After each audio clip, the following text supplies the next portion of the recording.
નમો અરિહંતાણં નમો સિદ્ધાણં નમો આયર્યાણં નમો ઉજ્જયાણં નમો લોયે સૌસાહુનમ અસપંચનમોકારો સર્વપાવપનાશનો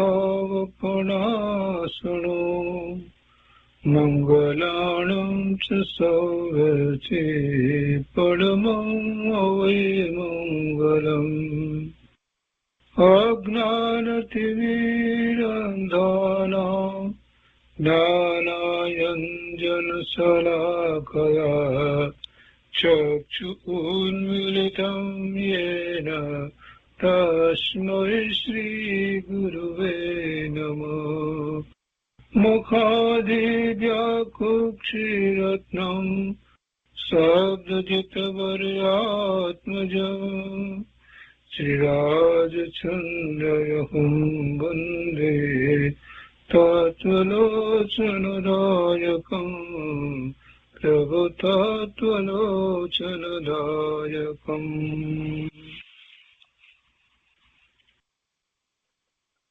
કૃપાળુદેવના વચનામૃતનો સ્વાધ્યાય.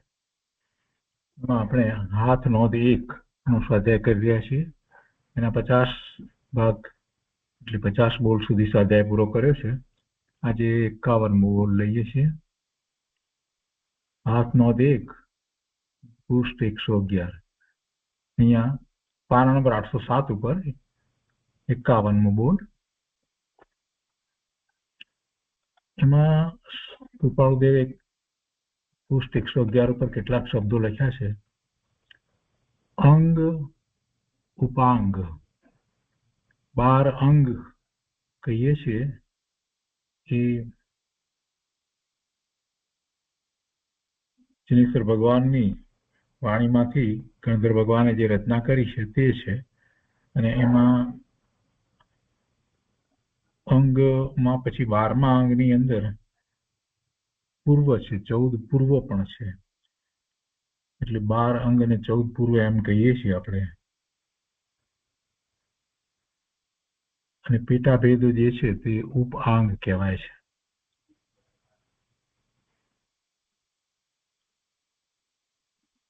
અંગ બાહ્ય એમ પણ એને કહેવામાં આવે છે. મૂળ તો એ ભગવાનની વાણી છે. ઓમકાર ધ્વનિમાંથી ગણધર ભગવાને રચના કરેલી છે. અંગ, ઉપાંગ, અંગ પ્રવિષ્ટ અને અંગ બાહ્ય અને એવા શબ્દો પ્રયોગ પણ એને માટે થાય છે. પણ એના કેટલાક ભાગનું પહેલા એવા મહામુનિઓને જ્ઞાન હતું અને એ પછી લુપ્ત થતું ચાલ્યું અને પછી તો એક અંગનું પુરાનું પણ જ્ઞાન ન રહ્યું. કુંદાચાર્ય ભગવાનને પણ એક અંગ આખાનું જ્ઞાન ન હતું, એના અમુક ભાગનું જ્ઞાન હતું. એટલે એ જ્ઞાનનો વિચાર કરીએ કે એ જ્ઞાન કેટલું અગાધ છે કે જેમાં બધું જ આવી જાય, જગતની કોઈ વસ્તુ બાકી ન રહે એવું એ જ્ઞાન. અને એમાંથી આપણે પ્રયોજનભૂત વાતને પણ જાણીએ નહીં અને જીવન આખું એમને એમ વ્યતીત કરી દઈએ તો કેમ ચાલે? આપણે એમ માનીએ કે આપણે આટલા બધા શાસ્ત્રોનો અભ્યાસ કર્યો, પણ એ શાસ્ત્ર તો કાંઈ નથી. એ કોઈ એક અંગનો કંઈક એક અંશ માત્ર જેટલું જ છે. અને એનું પ્રયોજન શું છે? ભગવાનની વાણી એવી રીતે નીકળી અને ગણધર ભગવાને એવી રચના કરી, એ બધા પાછળનું પ્રયોજન શું છે? કરુણા. જીવોને દરેકને જ્ઞાન તો થવાનું જ છે, નથી થવાનું કે બીજાથી થાય છે એવી વાત તો નથી. આપણે એમ જ્યારે કહીએ કે શાસ્ત્ર દ્વારા જ્ઞાન નથી થતું, શાસ્ત્ર નિમિત્ત માત્ર છે, તો એ શેના આધારે કહીએ છીએ? એ જિનેશ્વરી ભગવાનની વાણીમાંથી એ વાત આવી છે એટલે આપણે એ કહીએ છીએ. તો ભગવાનને પણ એ વાતનો ખ્યાલ છે, એમની વાણીમાં પણ એ વાત આવી છે, ગણધર ભગવાનને પણ એ વાતનો ખ્યાલ છે, અને એ પછીથી આચાર્ય ભગવાનને પણ એ વાતનો ખ્યાલ છે કે જીવનો જ્ઞાન સ્વભાવ છે અને એ પૂર્ણપણે પ્રગટ થાય છે તો એમાં આ શાસ્ત્ર વગેરે જીનવાણી છે એ નિમિત્ત કારણ છે. મૂળ તો જીવનો સ્વભાવ જ એવો છે, માટે એ જ્ઞાન સ્વભાવે પોતે પરિણમી જાય છે. ભગવાનને સર્વજ્ઞ થયા તો બધું જ્ઞાન કેવી રીતે થયું, બહારમાંથી કઈ આવ્યું એવી તો કોઈ વાત નથી, પણ એમનો એવો જ્ઞાન સ્વભાવ જ છે. તો પોતાનો જ્ઞાન સ્વભાવ આ રીતે છે તો જીવ માત્રનો એવો જ્ઞાન સ્વભાવ જ છે. છતાં પણ એ વાત આવે છે અને એની રચના પણ થાય છે. દરેક કાળને વિશે એમ જ થયું છે. જેટલા તીર્થંકર થયા બધા તીર્થંકરના વખતની અંદર ગણધર ભગવાને એવી રચનાઓ કરી છે. કોઈ એવો કાળ નથી કે જયારે એવી રચના ન થઈ હોય. એટલે એ જ્ઞાન જે છે એનું હેતુ, એનું પ્રયોજન શું છે? તો એમ જ કહી શકાય કે એ કરુણા છે. એવી કરુણા પ્રભુને હતી પૂર્વ ભાવમાં, એટલે તીર્થંકર નામ ગોત્ર બાંધ્યું કે બધા પૂર્ણ દશાને પામે. અને પછી એ દશાને કેવી રીતે પામી શકાય એનો માર્ગ એ જ્ઞાનમાં આવ્યો. એ જ્ઞાનની અંદર એ માર્ગ આવ્યો તીર્થંકર થયા ત્યાર પછીથી. ત્યારે તો પછી પોતે ઈચ્છા કરીને તો બોલતાય નથી, અને સ્વયં એવી ઓમકાર ધ્વનિ એમના આખા શરીરમાંથી ઉઠે છે, અને એ ઓમકાર ધ્વનિમાંથી ગણધર ભગવાન આવી રચના કરે છે. પણ એમની કરુણા, મૂળ વાત તો આપણે એ જોવાની છે કે એમની કરુણાને કારણે આ બધું પ્રાપ્ત થયું આપણને. અને એ કરુણાનું ભાજન કોણ થાય કે જેને એની કિંમત છે તે એનું પાત્ર થાય. ભાજન એટલે પાત્ર. પ્રભુની કરુણાનું ભાજન થવું એમાં મારો પુરુષાર્થ છે. પ્રભુ કઈ મને ભાજન કરી શકે એમ નથી. પ્રભુની કરુણા તો જીવ માત્ર પ્રત્યે સરખી જ છે. એમને તો એવો વિકલ્પ આવ્યો કે જગતના જીવો બધા જ પૂર્ણ સુખની પ્રાપ્તિ કરે, પણ એને એ રીતે દિવ્ય ધની છૂટી. અને અત્યારે વર્તમાનમાં પણ એમ જ છે. મહાવિદ્ય ક્ષેત્રની વિશે 20 તીર્થંકર ભગવાન બિરાજમાન છે અને એમની દિવ્ય ધની દ્વારા જીવો જ્ઞાન પ્રકાશ પામે છે. તો આ કરુણા છે, પ્રભુની એ કરુણા છે. ને એ કરુણાનો કોઈ પાર નથી, એવી કરુણા છે. એમાંથી અસંખ્ય જીવો પોતે પોતાનું કલ્યાણ કરી દે છે. ભલે આપણે એમ કહીએ કે પોતાનો જ્ઞાન સ્વભાવ છે, પણ પ્રભુની કરુણા તો કરુણા જ છે ને. એટલે આપણને આપણો જ્ઞાન સ્વભાવ હોવા છતાં પણ એવું નિમિત્ત, ઉત્કૃષ્ટ નિમિત્ત જે પ્રાપ્ત થાય છે એમાં પ્રભુની કરુણા છે. અને પ્રભુને તો હવે કાંઈ કોઈ કર્મનો બંધ તો છે નહીં. કરુણાને કારણે કે ભાવને કારણે પુણ્યના બંધ એવી કોઈ વાત નથી. પણ છતાંય એવી અકારણ કરુણા જગતમાં વહી રહી છે, કોઈ કારણ નથી. એ પછી બીજા બે શબ્દ છે, મૂળ અને છેદ. એટલે મૂળ એટલે મૂળ શાસ્ત્રની વાત છે, અને બીજું છેદ એટલે એક પ્રક્રિયા હોય છે કે સાધુ સાધ્વી એને કોઈક રીતે પ્રાયશ્ચિત લેવાનું થાય તો એ પ્રાયશ્ચિત માટેની જે વિધિ જે કહેવામાં આવી છે એને એ વિધિના જે કંઈ શાસ્ત્ર વગેરે જે કહી શકાય તો એને છેદ કહેવામાં આવે છે. પેલા મૂળ એટલે મૂળ શાસ્ત્ર અને બીજા આવા પ્રાયશ્ચિત માટેના વિધિના જે શાસ્ત્ર હોય તે એને છેદ કહેવામાં આવે છે. એટલે એમાં એક અપેક્ષાએ જોઈએ તો પ્રાયશ્ચિતની વાત છે એટલે અંશે પ્રતિક્રમણની પણ વાત આવી જાય, અંશે આલોચનાની પણ વાત આવી જાય, અને અંશે એમ કહેવાય કે એમાં પ્રત્યાખ્યાનની વાત પણ આવી જાય. છેદની અંદર તો બધું આવી જાય. પણ એ બધા માટે મૂળ શાસ્ત્રોનો અભ્યાસ હોય અને એ આમન્યામાં રહેતા હોય, એવી જ્ઞાનેશ્વર ભગવાનની આમન્યામાં મૂળ શાસ્ત્રના અભ્યાસ સહિત એવી રીતે હોય, અને પછી એમાં દોષ આવે ત્યારે પ્રાયશ્ચિત લેવાનો પ્રશ્ન થાય, ત્યારે પછી આ છેદની જરૂર પડે. એ પછી છે આશય પ્રકાશિતા ટીકા. આશય પ્રકાશિતા ટીકા. જ્ઞાની મહાપુરુષોએ જે ગાથા દ્વારા અથવા તો સૂત્ર દ્વારા જે કંઈ કહ્યું છે એ ખૂબ સંક્ષેપમાં કહ્યું હોય, અને એનો વિસ્તાર જે કરવામાં આવે છે એને આપણે ટીકા કહીએ છીએ. તો એમાં મૂળ શાસ્ત્રકર્તાનો જે આશય છે, એમનું જે પ્રયોજન છે, એને લક્ષ્યમાં રાખી અને ટીકાકાર એવો વિસ્તાર કરતા હોય છે. આશયનો પ્રકાશ થવો જોઈએ. મૂળ આશય જે છે તે બરાબર સ્પષ્ટ થવો જોઈએ, એને દર્શાવવો જોઈએ.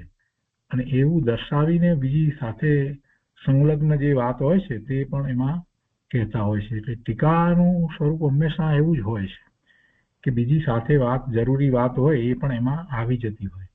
અને કેટલીક વખત ટીકાની અંદર બીજા શાસ્ત્રોના આધાર વગેરે પણ લેવામાં આવ્યા હોય, સ્પષ્ટતા કરવી હોય ને એટલા માટે. કેમ કે ગાથા જેવી હોય કે સૂત્ર એવા હોય કે જેમાં ગંભીર ભાવ ભરેલા હોય અને એ બધા સામાન્ય જીવોને સમજણમાં ન આવે.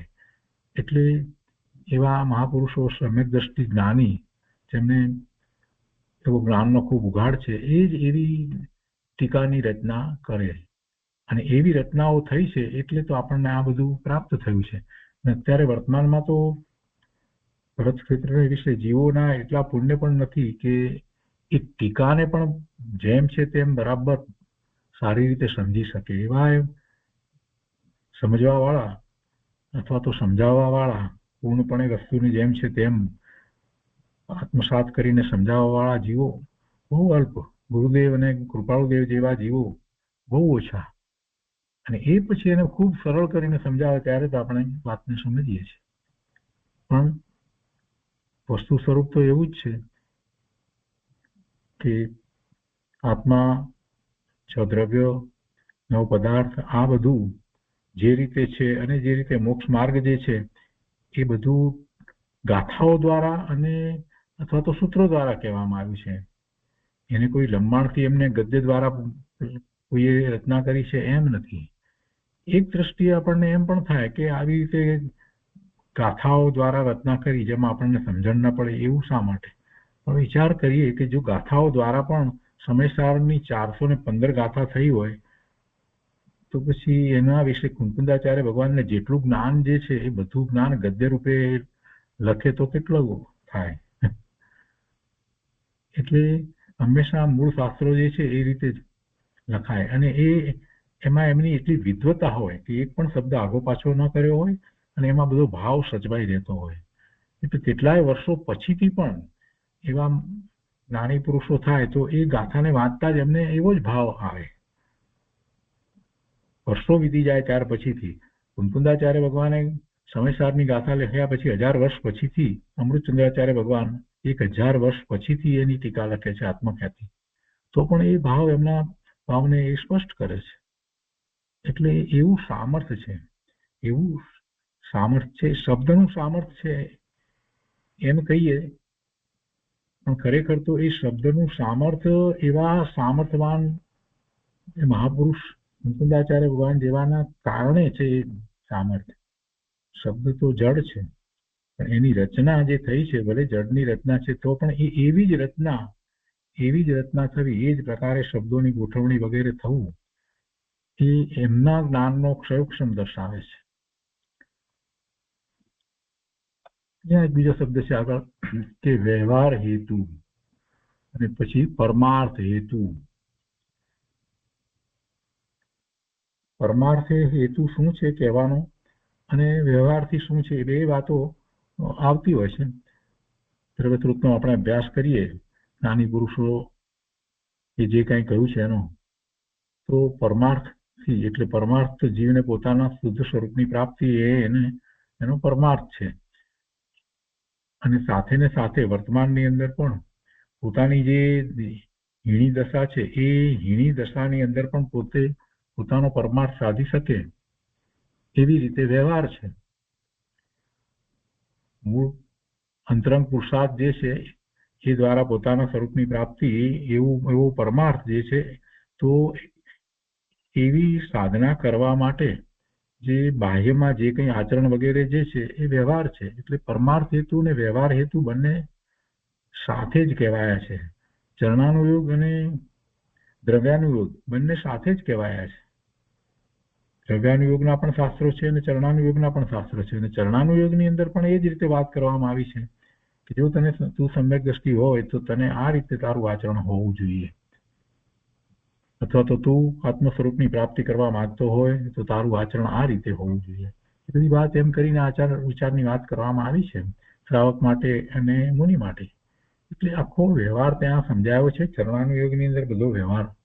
બીજી રીતે વ્યવહારનો વિચાર કરીએ તો આપણે જે સમજીએ છીએ એ પણ એક અપેક્ષાએ વ્યવહાર છે, પણ આપણે તો પરમાર્થની વાત કરીએ છીએ તો પરમાર્થે પોતાનું સ્વરૂપ શુદ્ધ છે એવો નિર્ણય કરીએ છીએ તો એટલા નિર્ણય માત્રથી અનુભૂતિ નથી થતી.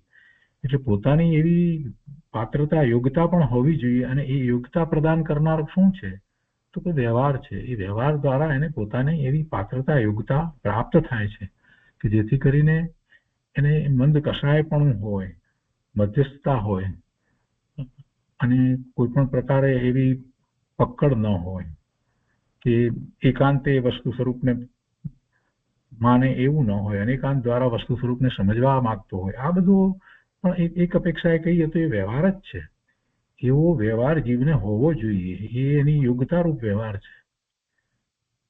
શરૂઆતમાં તો આપણે એ વાત કરીએ છીએ કે 7 વ્યસનોનો ત્યાગ કરી અને જીનવાણીને વાંચવા માટે પાત્રતા કેળવે છે, પણ એ સિવાય બીજી કેટલાય પ્રકારે પાત્રતા, એ બધો વ્યવહાર જ છે. અને એવા વ્યવહાર વિના માત્ર બસ અમે સીધા આત્મામાં જતા રહીએ એમ કોઈ કહે તો એ શક્ય નથી. પછી અહીંયા કહે છે કે પરમાર્થ ગૌણતાની પ્રસિદ્ધિ. પરમાર્થ એટલે પરમાર્થને સાધવા માટે ખરેખર તો શું ગૌણ કરવું અને શું મુખ્ય કરવું એવી પ્રસિદ્ધિની વાત છે. પરમાર્થે જે વાત જે છે એને ગૌણ કરવાની વાત નથી, પણ પરમાર્થ ગૌણતાની પ્રસિદ્ધિ એટલે જે વસ્તુ સાથે ગૌણપણે રહેલી છે એની પણ પ્રસિદ્ધિ કરવી. પરમાર્થે એમ કહી દઈએ કે હું સિદ્ધ સમાન શુદ્ધ છું, પૂર્ણ છું, પવિત્ર છું, પણ એની સાથે જે ગૌણપણે જે છે તે વર્તમાન પર્યાય છે. તો વર્તમાન પર્યાય જે છે એ ભલે એ મુખ્ય નથી, એ ગૌણ છે.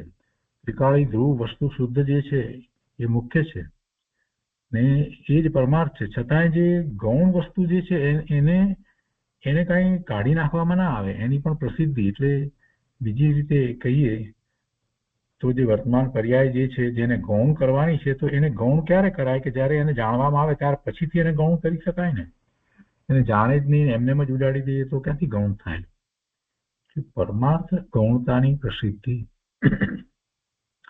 પરમાર્થને લક્ષ્યમાં રાખી અને જે કંઈ બીજું સાથે રહેલો વ્યવહાર વગેરે છે તો એ વ્યવહાર વગેરે એને જાણવો, પણ એને પછી મુખ્ય ન કરવો, એને ગૌણ રાખવો, પણ એને બિલકુલ ન માનવો એવું ન હોય. એવો એક અર્થ આમાંથી નીકળે છે. કૃપાળુદેવના અંતરમાં એવી જ વાત હોય.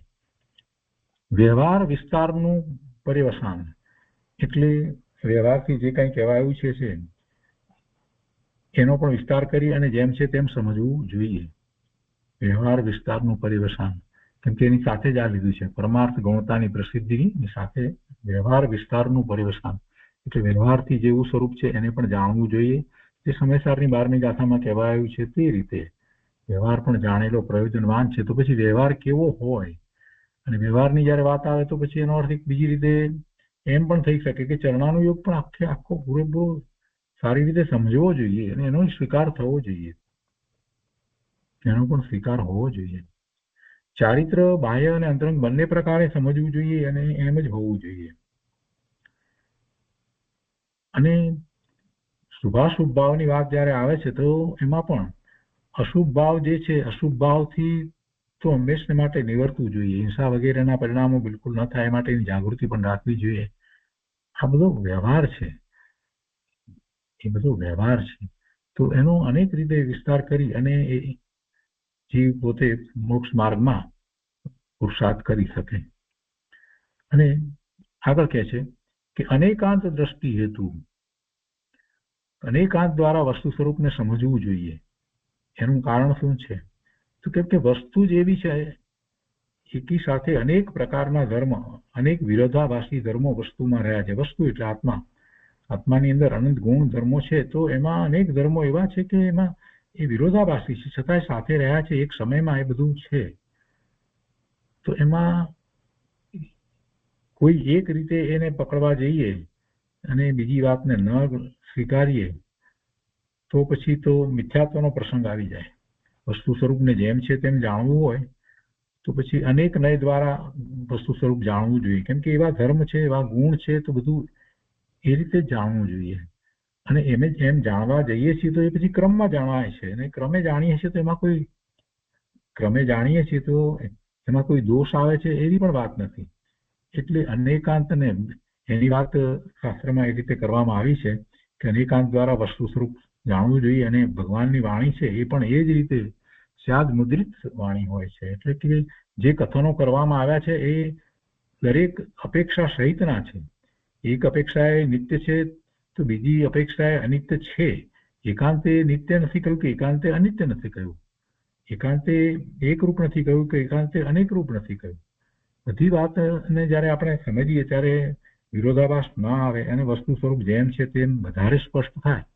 એ માટે અનેકાંત દ્વારા વસ્તુને જાણવી જોઈએ, અને એની જ્યારે વાત કરવામાં આવે તો સ્યાદવાદ દ્વારા એનું કથન કરી શકાય. એટલે કે એની અપેક્ષા સહિત એનું કથન કરવામાં આવે તો એકાંત મિથ્યાત્વનો પ્રસંગ ના આવે અને વસ્તુ સ્વરૂપ વધારે ને વધારે સ્પષ્ટ થતું જાય. એ પછી છે સ્વગત મતાંતર નિવૃત્તિ પ્રયત્ન. સ્વગત મતાંતર જે છે, મતોની બીજા જુદા જુદા મતોની અંદર અંતર પડે છે, અનેક પ્રકારના મતો, મતાંતર એની નિવૃત્તિનો પ્રયત્ન. અને એ પ્રયત્ન સ્વગત એમ માત્ર બરાબર નથી એમ કહીને નહીં, પણ પરંતુ સ્વગત કહે છે ત્યારે પોતે પોતાની સાથે ડાયલોગ કરે છે મનમાં, અથવા તો બોલીને પણ કે ના આ વાત આ રીતે બરાબર નથી, આ રીતે આ એકાંત થઈ જાય છે, અથવા તો આ રીતે આ માન્યતા ભૂલ ભરેલી છે. જે બીજા મતની અંદર અનેક પ્રકારે માન્યતાઓ જે થઈ રહી છે, તો એ મતો અનેક મતો જે છે એનું નિરાકરણ કરવાનો જ્યારે પ્રયત્ન કરવામાં આવે છે તો ફક્ત એક જ વાત લઈ લઈએ કે ના બરાબર નથી એમ કરીને નહીં, પરંતુ એને બરાબર વિચારપૂર્વક કરવામાં આવે ત્યારે એ સામે દલીલ પણ એવી રીતે કરવામાં આવે, એનો મત શું છે એ પણ રાખવામાં આવે, અને એમ આખો જે પોતાની અંદરમાં જે ડાયલોગ ચાલે છે અથવા તો એ બોલીને પણ એ ડાયલોગ ચાલે છે તો એને સ્વગત કહેવાય. તો એવું સ્વગત એ મતાંતર નિવૃત્તિનો પ્રયત્ન એ કરવો જરૂરી છે. નહીં કરવામાં આવે, સાધક જીવ એવો પ્રયત્ન ન કરે તો એ અન્ય મતની વાતમાં ક્યારેક આવી જશે. એને મોભમ એમ કહી દીધું કે બીજા બધા મત જે છે એ જૈન મત જેવા નથી એટલે બરાબર નથી, અને પછી કોઈ એ બીજા મતનો પોષક એવો કોઈ વિદ્વાન આવી જાય અને એ તર્ક દ્વારા કેટલી બધી વાત કરે તો તમે બદલાઈ જાઓ, ફેરવાઈ જાઓ, જીન મતમાંથી તમે એમાં આવી જાઓ એમ પણ નહીં. એટલે જાતે જે જીનમતની દ્રષ્ટિપૂર્વક એના નિરાકરણ કરવા હોય તો પોતે જ કરી શકે. જેને જીનમત અંગીકાર કર્યો છે એ જ કરી શકે. પેલો વિદ્વાન ગમે તેટલો હશે પણ એને કઈ જીનમતને જાણ્યો નથી એટલે એ એની રીતે વાત કરશે.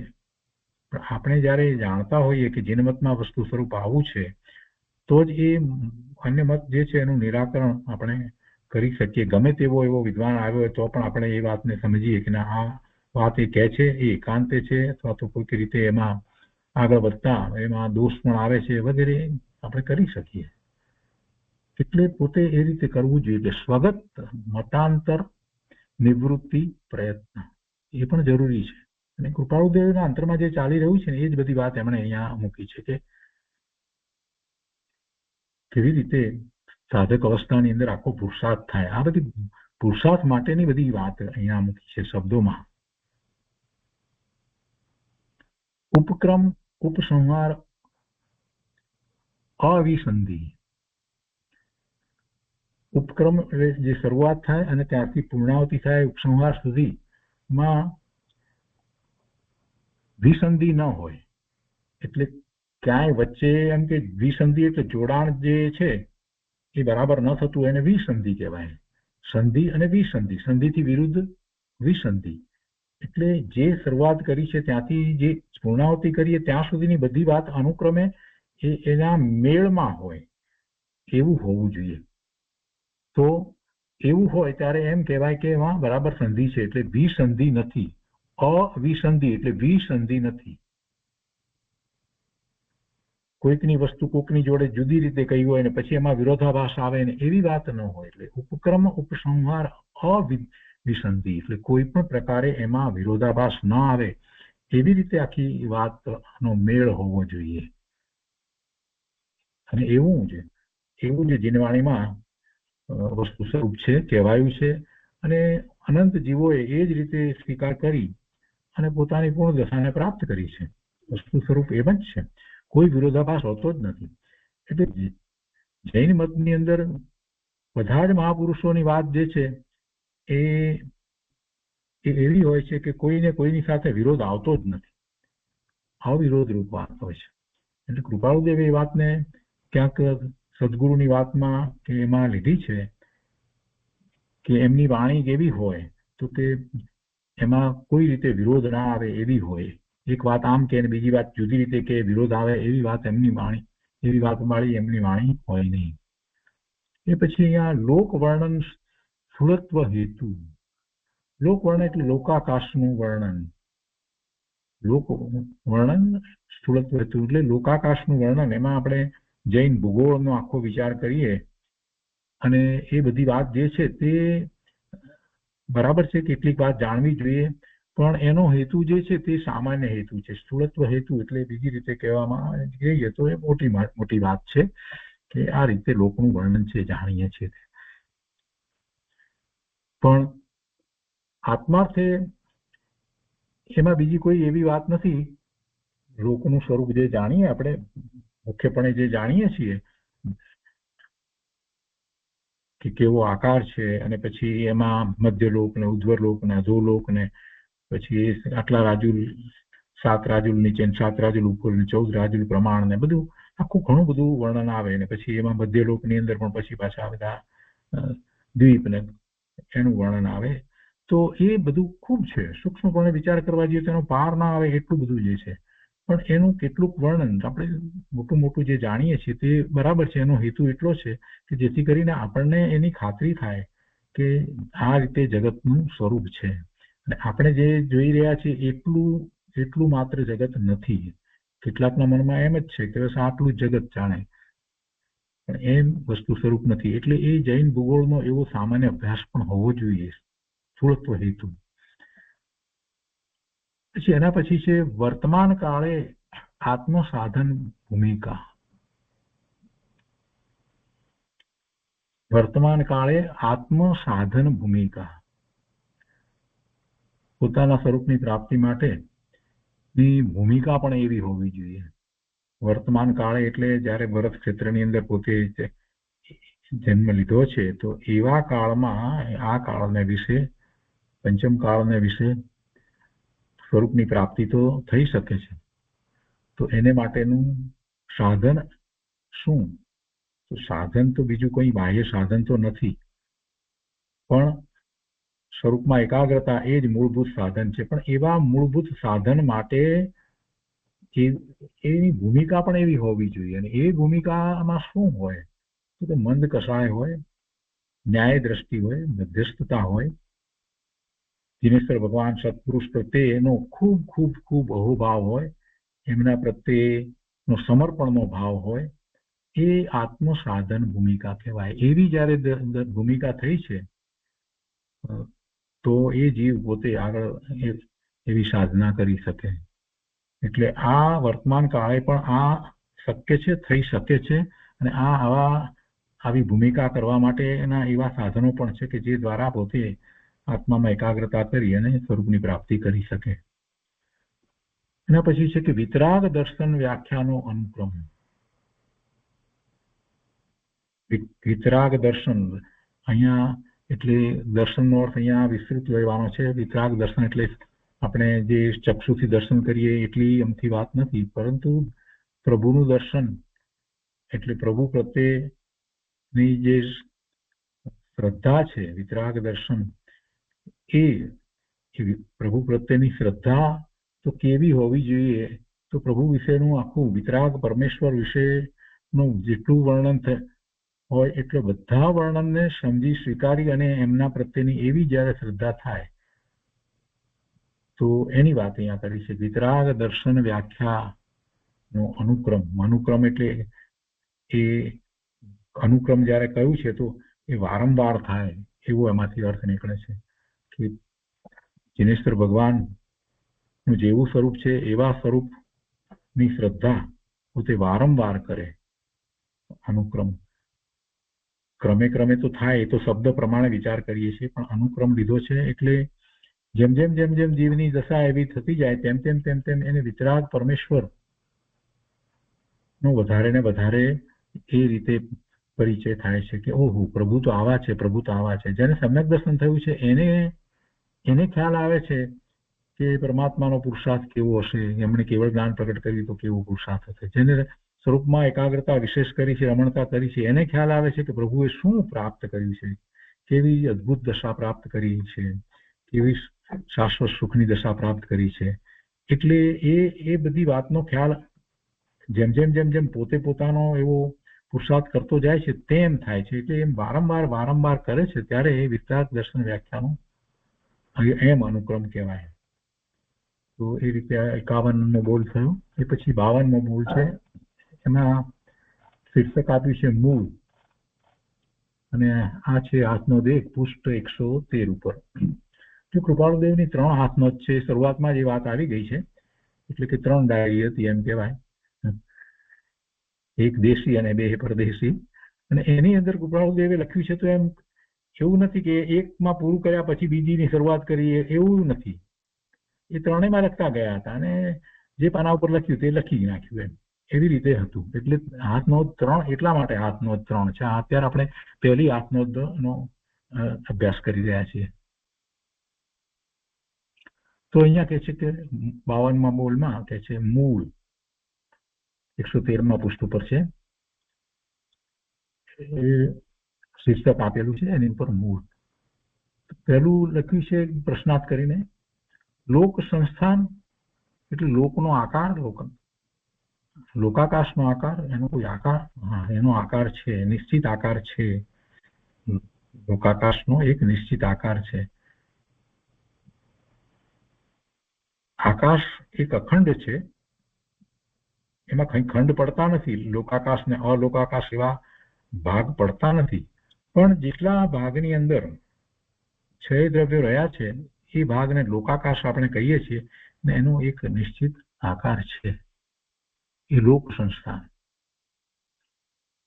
અને હવે એના સંબંધી થોડી વાત છે બીજી, કે ધર્મ અધર્મ અસ્તિકાય રૂપ દ્રવ્ય, ધર્માસ્તિકાય અધર્માસ્તિકાય રૂપ દ્રવ્ય. એટલે 6 દ્રવ્યની અંદર 5 જે છે તે કાય છે, કાળ સિવાયના, ધર્માસ્તિકાય અધર્માસ્તિકાય, આકાશ અને ભૂતગળ જીવ. એ 5 જે દ્રવ્ય જે છે એ બહુ પ્રદેશી છે, એક કરતા વધુ પ્રદેશી છે, એટલે એ તો કાય છે. અને એમાં પૂતગળના પરમાણુ જે છે એ ભલે એક પ્રદેશી છે, પણ એ હંમેશા સ્કંદમાં જોવા મળે છે, છૂટા પડે છે અને પાછા બીજા સ્કંદમાં જોડાય છે એ પ્રમાણે, એટલે એને પણ કાય કહેવામાં આવે છે.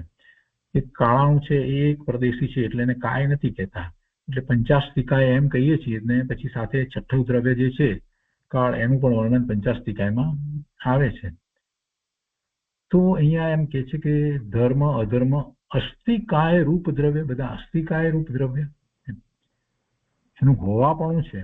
અસ્તિકાય એટલે એનું હોવાપણું છે, એનું હોવાપણું છે એ દ્રવ્યોનું, એનો નિર્ણય કરીએ.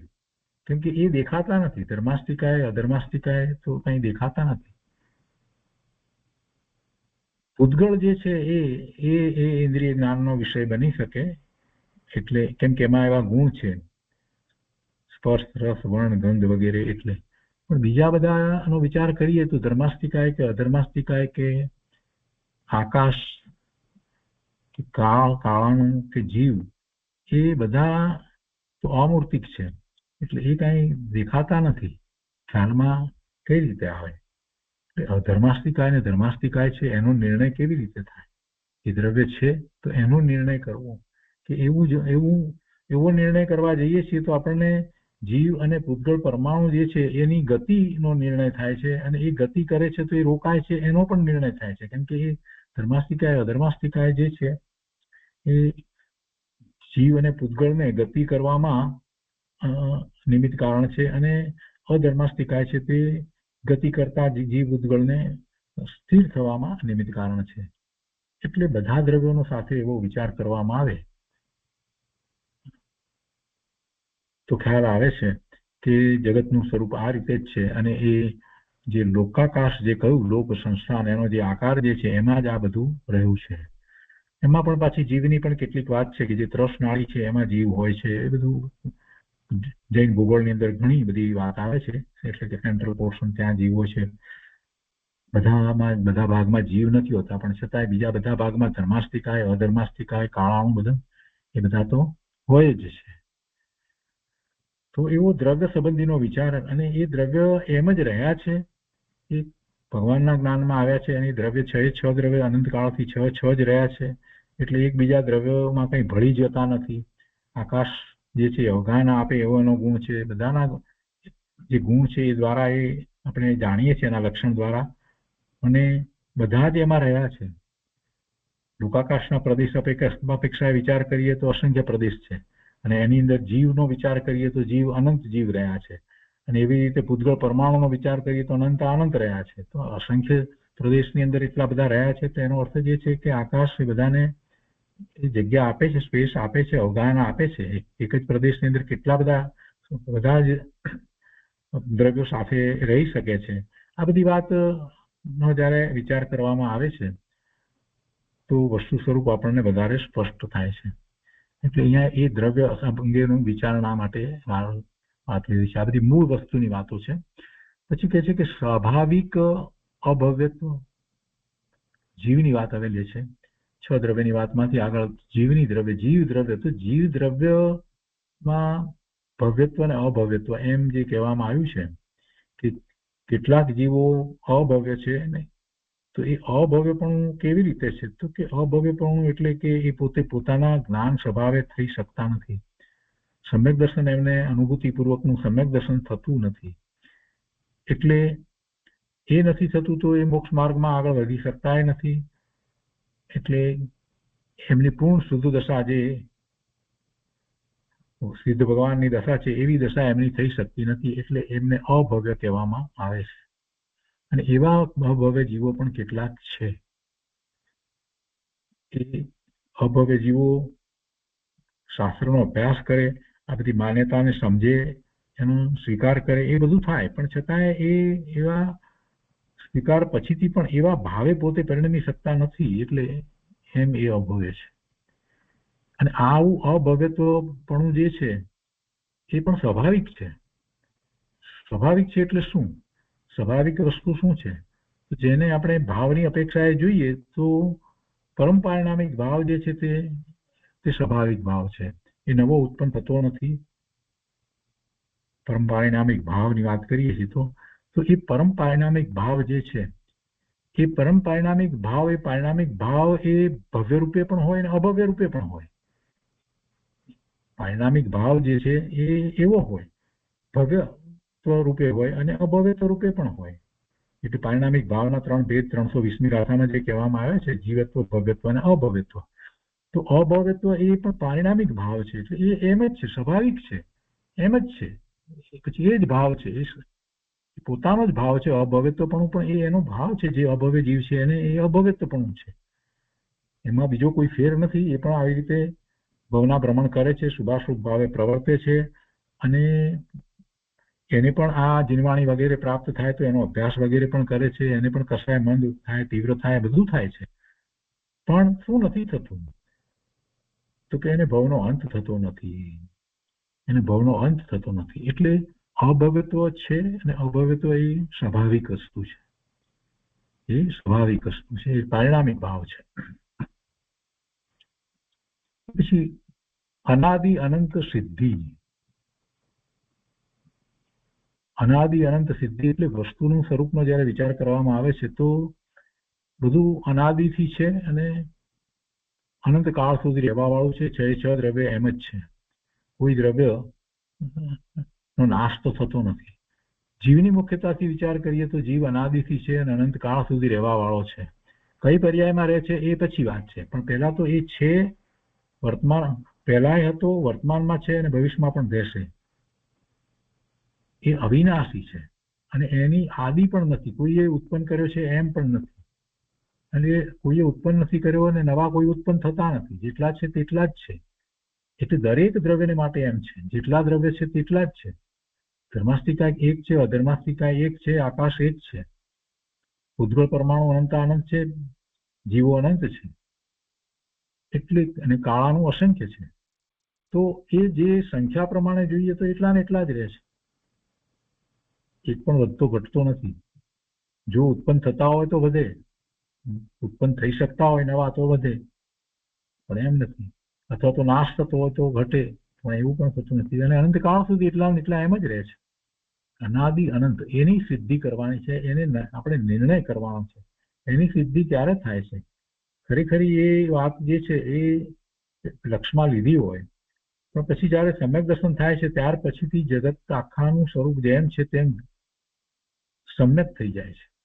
પહેલા જે દ્રવ્યસૂત્રના અભ્યાસ દ્વારા વસ્તુ સ્વરૂપને સ્વીકારી છે, એ વસ્તુ સ્વરૂપને સ્વીકાર્યા પછી જયારે આત્માની અનુભૂતિ થાય છે ત્યારે બહુ મોટો ફેર પડી જાય છે. પછી એનું જ્ઞાન સમ્યક જ્ઞાન કહેવાય છે. એટલે આ જે દ્રવ્યસૂત્રના અભ્યાસ દ્વારા જે માન્યતાઓ કેવડી ગમે વસ્તુઓ જે હતી એમાં હવે એને આશંકાય થતી નથી. શંકા તો ન થાય પણ આશંકાય થતી નથી, અને એને એ વાત એમ જ બરાબર સમજાઈ જાય છે. એમ જ એને લાગે છે કે હા એમ જ હોવી જોઈએ, કેમ કે એને જે અનુભૂતિ થઈ છે એ અનુભૂતિમાં બીજી કેટલી બધી વસ્તુઓ જે છે, માત્ર કઈ આત્મામાંથી આવતા આનંદની જ અનુભૂતિ, સુખની જ અનુભૂતિ એમ વાત નથી, પણ બીજી કેટલી બધી વસ્તુઓ જે છે એને કારણે એને એ સમ્યક થઈ જાય છે. એ અનુભૂતિ થયા પછીથી જીવ માત્ર પછી એને એમ જ થાય છે કે જીવ માત્ર આવો જ છે, મારા જેવો જ છે, અને અનંત જીવ એવા જ છે. અનંત જીવના જે બધા જ્ઞાન સ્વાભાવિક છે. તો આ બધું જે કંઈ છે એ બધું જ્ઞેય જ છે. બધાને માટે એક જ જ્ઞેય જે છે તે બધાને માટે જ્ઞેય તરીકે પ્રવર્તી શકે. એટલે એવી કેટલી બધી વાત જે છે એ એને સમજાઈ જાય છે. અને એમ જયારે આગળ ને આગળ સમજાતું જાય છે ત્યારે પછી એને જગતનું સ્વરૂપ જે છે એ અનાદિનું છે અને અનંત કાળ સુધી એમ જ રહે, એમાં કોઈ ફેર પડતો જ નથી. એમાં બે જ મુખ્ય પર્યાય જીવની ગણવામાં આવી છે, સંસાર પર્યાય અને સિદ્ધિની પર્યાય. અને એ સંસાર પર્યાયમાંથી સિદ્ધિની પર્યાય જે પ્રગટ કરે છે એનો આખો પુરુષાર્થ જે છે તે મોક્ષ માર્ગનો પુરુષાર્થ છે. એટલે આ બધું પણ એને બરાબર સમજાય છે. એટલે અનાદિ અનંત એનો આખો ભેદ એને પકડાઈ જાય છે કે વસ્તુ એમ જ છે. અને એવો નિર્ણય થાય તો જ એ અનાદિ અનંત વસ્તુ છે એવો નિર્ણય થાય, જીવ અનાદિ અનંત છે એવો નિર્ણય થાય, પોતે અનંત કાળ સુધી રહેવાનો છે એવો નિર્ણય થાય, અને ભૂતકાળમાં પણ પોતે હતો એવો નિર્ણય થાય, તો જ એને ખ્યાલ આવે ને કે પોતે શા માટે દુઃખી છે અને સુખનો ઉપાય શું હોઈ શકે. તો જ એને ખ્યાલ આવે ને, તો જ એ અનંત જીવો મોક્ષે ગયા છે એનો વિચાર કરે અને ધર્મ માર્ગમાં પ્રવર્તે ને. એટલે અનાદિ અનંતની સિદ્ધિ એને સાબિત કરવું, પોતાને અંતરની અંદર એ સિદ્ધ કરવું એ મહત્વનું છે. હું અનાદિથી છું અને અનંતકાળ સુધી રહેવા વાળો છું.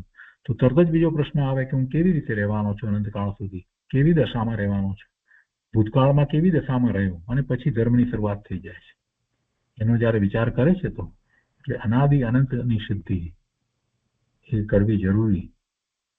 પણ પહેલા તો ભગવાનની વાણીમાં જે પરમ પ્રકાશ્યું છે એના દ્વારા કરવી, અને પછી જયારે એવી અનુભૂતિ થાય, એવો તત્વ નિર્ણય થાય, ચિંતન થાય, એટલે એવી સિદ્ધિ થાય છે.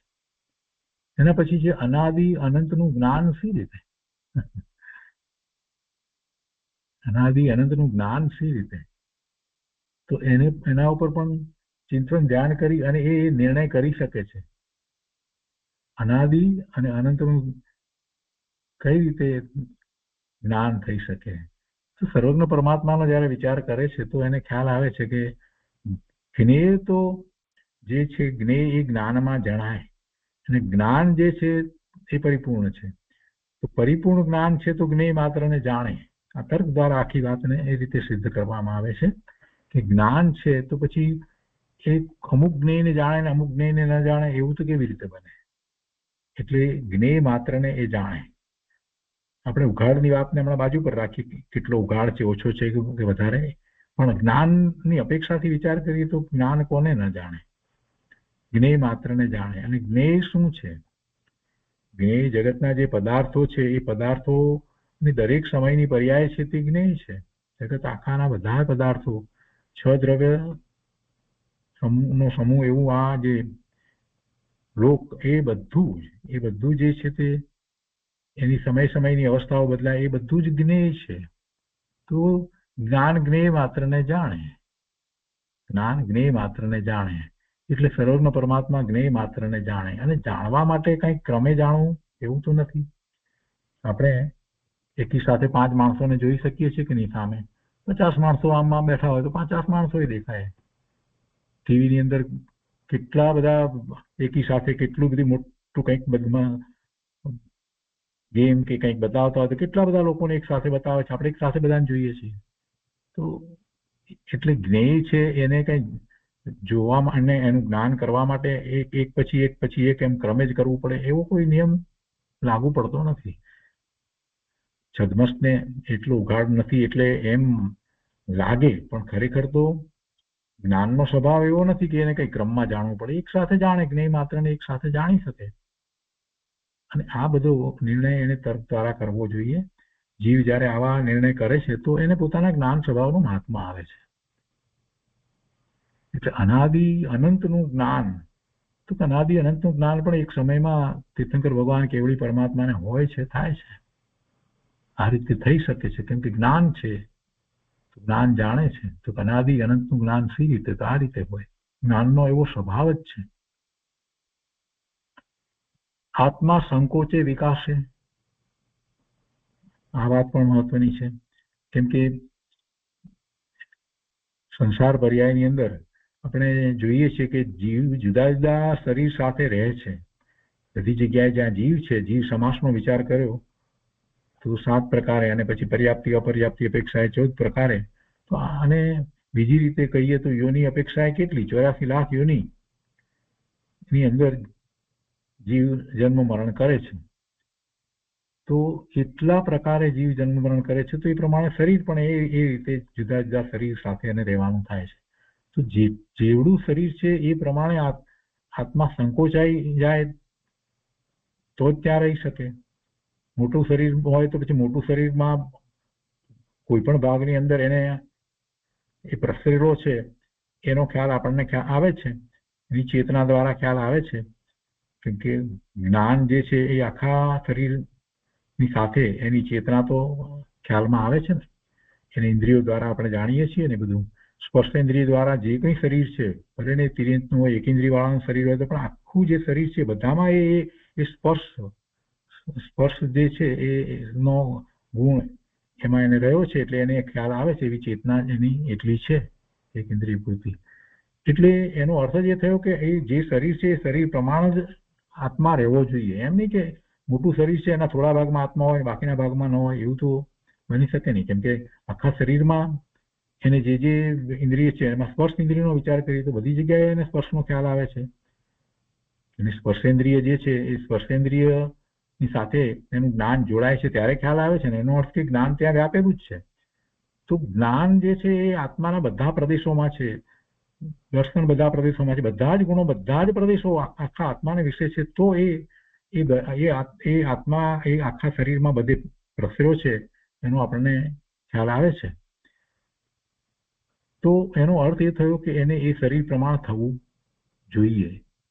તર્ક દ્વારા આપણે નક્કી કરીએ, આપણે બીજું જાણતા ન હોય તો, કે એને શરીર પ્રમાણે રહેવું તો પડે. આત્માએ જો શરીર સાથે રહેવું હોય તો શરીર પ્રમાણે થવું પડે. તો પછી નાના મોટા શરીર હોય એ પ્રમાણે એનો સંકોચ ને વિસ્તાર થાય જ, થવો જ જોઈએ. જ્યાં સુધી એ શરીર સાથે રહે છે ત્યાં સુધી. પણ શરીર નથી ને શરીર વિનાની અવસ્થા થાય ત્યાર પછીથી કોઈ સંકોચ વિસ્તાર થવાની જરૂર જ નથી. એટલે સિદ્ધ ભગવાનને છેલ્લું શરીર છે એ પ્રમાણે એમની જે આત્માની અવધારણા એવું એમના આત્માના પ્રદેશત્વ ગુણની જે પર્યાય એને કારણે જે આકાર, તો એ પછી જે છે તે બદલાવાનું હવે કોઈ કારણ નથી. એટલે એ જ આકાર, એટલી જ અવધારણા સહિત સિદ્ધ ભગવાન નિર્વાણ પામે છે. તો સિદ્ધ જીવ નિર્વાણ પામે છે, કેવળી એટલે પરમાત્મા નિર્વાણ પામે છે. તો એક સમયમાં સિદ્ધ થાય છે ત્યારે પછી એ જ અવગાહના રહી જાય છે. એટલે સંકોચ વિસ્તારનું કારણ શું એ આપણને બરાબર બેસી જાય છે. તર્ક દ્વારા સમજાય છે કે આત્મા સંકોચે ને વિકસે, બરાબર છે, એમ જ હોય, થવું જ જોઈએ. એમ ન થાય એમ બને જ નહીં. એના પછી છે સિદ્ધ ઉર્ધ્વગમન ચેતન ખંડવત શા માટે નહીં? સંકોચ વિસ્તારની વાત પૂરી થઈ ને સિદ્ધની વાત આપણે કરી, તો પછી એમાં એમ કે છે કે બીજા જીવો જે છે એમને જે વિગ્રહગતિ થાય છે તો એમાં તો એમને વળાંક પણ હોય છે, એટલે ખંડવત થઈ. એમ સિદ્ધ ઉદ્વગમન જે બીજા ચેતન જે છે જેને શરીર બીજા શરીરમાં જવાનું છે એની ગતિ જે છે તે ખંડવત. તો એવી સિદ્ધ ભગવાનને એવી ખંડવત નથી થતી. એક જ સમયમાં કેમ સીધા ઉપર પહોંચી જાય છે? એમને શા માટે નહીં એમ કે છે? કેમ કે જીવનો સ્વભાવ જ ઉધ્વગામી છે. જીવનો સ્વભાવ ઉધ્વગામી છે. હમણાં જ એ વાત દ્રવ્ય સંગ્રહની અંદર આવી ગઈ. જીવ કેવો છે? ઉધ્વગામી સ્વભાવ જ છે. સ્વભાવથી જ ઉધ્વગામી છે. અને ઉધ્વગામી છે તો જેવો એ શરીરમાંથી નીકળે છે તો હવે એને ક્યાં જવાનું છે? કોઈ શરીર લેવાનું નથી તો પછી ક્યાં જાય? ઉધ્વગામી સ્વભાવને સીધો એ સિદ્ધ શિલા ઉપર બિરાજમાન થઈ જાય છે. બીજા શરીરમાં જવાનું હોય એટલે એની સાથે કાર્બન શરીર હોય, તેજસ શરીર હોય, અને બીજા શરીરમાં જવાનું હોય તો એ તરફ જાય. બહાર નીકળે ઉદ્વગમન ને પછી જ્યાં જવું છે એ તરફ વળે ને એનો મોડ લે, એટલે એવો વળાંક લે, પછી બીજો વળાંક લે, કદાચ જરૂર પડે તો. એટલે 3 સમય થાય, વધુમાં વધુ 4 સમય થાય. 4 સમયથી વધારે તો થાય જ નહીં. એટલે સિદ્ધ ભગવાન ઉદ્વગામી તો સ્વભાવ જ એવો છે, ઉદ્વગામી સ્વભાવ જ છે. આ કર્મની ઉપાધિ વગેરે કાંઈ નથી તો પછી એ એક સમયમાં સીધો શિલા ઉપર બિરાજમાન થઈ જાય. એ પછી અહીંયા છે કે કેવળ જ્ઞાનમાં લોકાલોકનું જ્ઞાતૃત્વ સી રીતે? લોક અને અલોક બે નું લીધું છે. લોકાકાશમાં જે કંઈ છે ક્ષય દ્રવ્ય એનું, અને અલોકનું તો કોઈ માપ જ નથી. અનંત એટલે પાર ના આવે એટલો અલોક છે. અલોકાકાશ, અલોક એટલે લોકાલોક એટલે લોકાકાશ અને અલોકાકાશ. તો એનું જ્ઞાન કેવળ જ્ઞાનમાં કેવી રીતે? ત્યાં સુધી કઈ એમને પહોંચવાનું થાય છે? ના, ક્યાંય જ્ઞાનને પોતાનામાંથી નીકળીને બહાર જવાનું તો થતું નથી. પોતે જ્ઞાન સ્વભાવી ભગવાન આત્મા છે, તો જીવનું જ્ઞાન જે છે એમાંથી કઈ નીકળતું નથી. એ પોતે પોતાની સત્તામાં રહીને જ્ઞેય માત્રને જાણે છે. તો કેવળ જ્ઞાનમાં પણ પોતે પોતાની સત્તામાં રહીને લોકાકાશના બધા જ જ્ઞેયોને જાણે છે, તો એવી રીતે અલોકાકાશને પણ જાણે. કેમ કે એ અલોકાકાશ પણ એક પ્રકારે એક જ્ઞેય છે, એટલે લોકાલોકનું જ્ઞાન થઈ શકે. કેવળ જ્ઞાનમાં લોકાલોકનું જ્ઞાતૃત્વ સી રીતે? તો કે જ્ઞાનનો સ્વભાવ જ્ઞેય માત્રને જાણવાનો છે. તો જેમ લોકાકાશના બધા જ દ્રવ્યોને જ્ઞાન એક સમયમાં જાણે, તો એ રીતે અલોકાકાશને પણ જાણે. એનો કેટલો વિસ્તાર છે એ સાથે એને શું સંબંધ છે? એને તો સંબંધ એટલો જ છે કે જ્ઞેય છે એટલે જાણે છે. જ્ઞેય છે માટે એને જણાય છે, જ્ઞાનમાં જણાય. આ બધી વાતને આપણે તર્ક દ્વારા સમજતા જઈએ છીએ. અને આપણે તો દ્રવ્યાનુયોગનો આટલો અભ્યાસ કર્યો છે, દ્રવ્યશ્રુતનો, એટલે એ બધી વાતને જાણીએ છીએ. પણ તર્ક દ્વારા આ બધી વસ્તુનો આપણે નિર્ણય કરીએ છીએ, એટલે કેટલાક સમાધાનો એવા થાય છે જેથી કરી અને ભવિષ્યમાં પછી જ્યારે એવો પુરુષાર્થ કરતા હોઈએ નિર્વિકલ્પ ધ્યાનનો, ત્યારે પ્રશ્નો ઉઠતા નથી. જેને પ્રશ્નો નથી ઉઠતા એ શાંત ચિત્તથી ધ્યાન કરી શકે છે. તો એના પછીનો શબ્દ છે લોક સ્થિતિ મર્યાદા હેતુ અને શાશ્વત વસ્તુ લક્ષણ. 2 શબ્દ છે. લોક સ્થિતિ મર્યાદા હેતુ, એમાં પણ પ્રશ્નાર્થ કર્યો છે. લોકાકાશની જે સ્થિતિ છે એની મર્યાદા જે છે એનું કારણ. લોકાકાશની જે સ્થિતિ છે, તો સ્થિતિ તો શું છે? લોકાકાશ નું આખું જે સ્વરૂપ જે છે અને એની અંદર બધા જ 6 દ્રવ્ય રહ્યા છે ને એની મર્યાદા, તો એ મર્યાદા પણ આપોઆપ જ સચવાઈ રહી છે. કોઈ જીવ કે પૂતગળ પરમાણુ લોકાકાશની બહાર જતો જ નથી. કેમ કે એની એવી મર્યાદા એની યોગ્યતાને કારણે જળવાઈ રહી છે. કઈ ધર્માસ્તિકાય નથી આગળ એટલે એ ગતિ નથી કરતા જીવ કે પૂતગળ અલોકાકાશમાં નથી જતા, એવી વાત નથી. એ કહેવા માત્ર વાત છે. મૂળ તો જીવ અને પૂતગળ એનો સ્વભાવ જ એવો છે કે લોકાકાશને વિશે જ એ પોતાની ગતિ કરી શકે. એ મર્યાદા તો દરેક દ્રવ્યની પોતાના ગુણને કારણે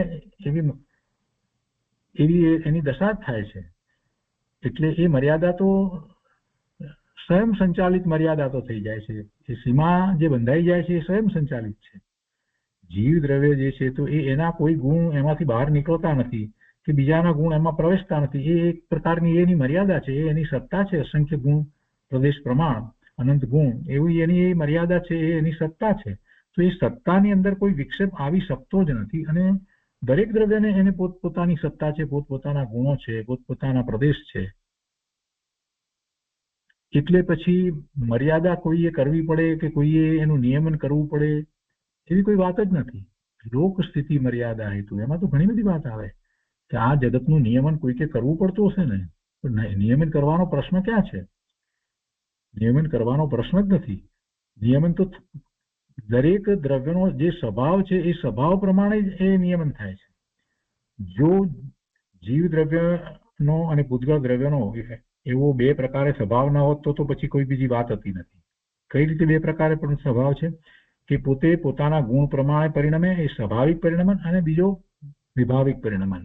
પોતાનામાં જે ગુણ નથી એવું પણ એનું પરિણમન થઈ શકે. અને પૂતગળનું પણ એમ જ છે. પરમાણુનું પરિણમન જે સ્વાભાવિક પરિણમન એના ગુણ પ્રમાણે, અને બીજું સ્કંદનું પરિણમન એ વિભાવિક પરિણમન. તો એ બંનેની અંદર આ વસ્તુ છે. એટલે એની પણ એ મર્યાદામાં રહીને એવું પરિણમન થાય છે.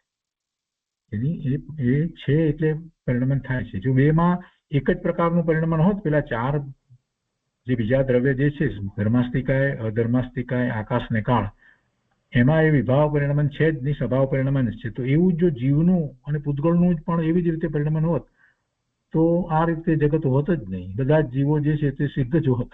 કોઈ પછી કઈ પુરુષાર્થ કરવાનો સવાલ ઉપસ્થિત ન થાય. અને પૂતગળ પરમાણુ જે છે એના સ્કંદ ન થતા હોત તો પછી પરમાણુ જ હોત. પણ એવું નથી. પણ વિભાવિક પરિણમન છે છતાં પણ એની મર્યાદા છે. એ મર્યાદામાં રહીને જ એનું વિભાવિક પરિણમન થાય છે, જીવનું અને પૂતગળનું. એટલે મર્યાદા કોઈએ નક્કી કરી છે એમ નહીં. અને એટલા માટે એનું નિયમન કરવાની પણ જરૂર નથી, કેમ કે પોતાની મર્યાદામાં રહીને જ છ દ્રવ્યો પરિણમી રહ્યા છે. એટલે આખા લોકની જે સ્થિતિ જે છે એ ખરેખર તો એ સ્વયં સંચાલિત એનું પરિણમન છે. અને એમ જ એની મર્યાદા છે, એની સીમા એમ જ છે. અને એના પછીનો છેલ્લો શબ્દ અહીંયા છે કે શાશ્વત વસ્તુ લક્ષણ. વસ્તુનું લક્ષણ શાશ્વત છે, શાશ્વત વસ્તુ લક્ષણ છે. હા, તો જ વસ્તુ તરીકે રહી શકે. એ લક્ષણ શાશ્વત ન હોય અને લક્ષણ જો બદલાઈ જતું હોય તો પછી વસ્તુ તરીકે કોઈ રહી શકે જ નહીં. બધા જ દ્રવ્યોને પોતાના લક્ષણ જે છે તે શાશ્વત જ છે. જીવને ચેતના છે, જ્ઞાન દર્શનની ચેતના છે તે શાશ્વત છે. એ ચેતના ક્યારેય ઓછી વધતી થતી જ નથી. ચેતના પ્રમાણે પૂર્ણપણે જ રહે છે. એ નિબોધમાં હોય કે સિદ્ધ થાય, ગમે તે દશામાં હોય તો પણ ચેતના તો ચેતના જ રહે છે. એ લક્ષણ કઈ જતું નથી, અચેતના થતી નથી. બાકી પાંચેને જડતા છે, એમને ચેતના નથી, અચેતન છે તો અચેતન જ છે. અને દરેકને પોતાના લક્ષણ છે. પૂતગળને પોતાના ગુણો પ્રમાણે એવા લક્ષણોથી એ બીજા દ્રવ્યથી જુદું પડે છે. એને મૂર્તિકપણું છે. એટલે દરેક દ્રવ્ય જે છે એને પોતાના ગુણ ધર્મો છે અને એના એક વિશિષ્ટ લક્ષણ દ્વારા એ બીજા દ્રવ્યોથી જુદું પડે છે. એવું જ વસ્તુનું સ્વરૂપ છે. એટલે એ જે લક્ષણ જે છે શાશ્વત જ હોય, અને શાશ્વત વસ્તુ લક્ષણ. તો આજનો સ્વાધ્યાય અહીંયા સુધી રાખીએ છીએ. પછી નીચે ઉત્તર કરીને જે આપ્યું છે એમાં ખરેખર બધાના ઉત્તરો આપ્યા છે એમ નથી, પણ એ અહીંયા શીર્ષક છે. કેટલીક વાત છે, બીજી પણ વાત છે. તો આજનો સ્વાધ્યાય અહીંયા સુધી રાખીએ છીએ.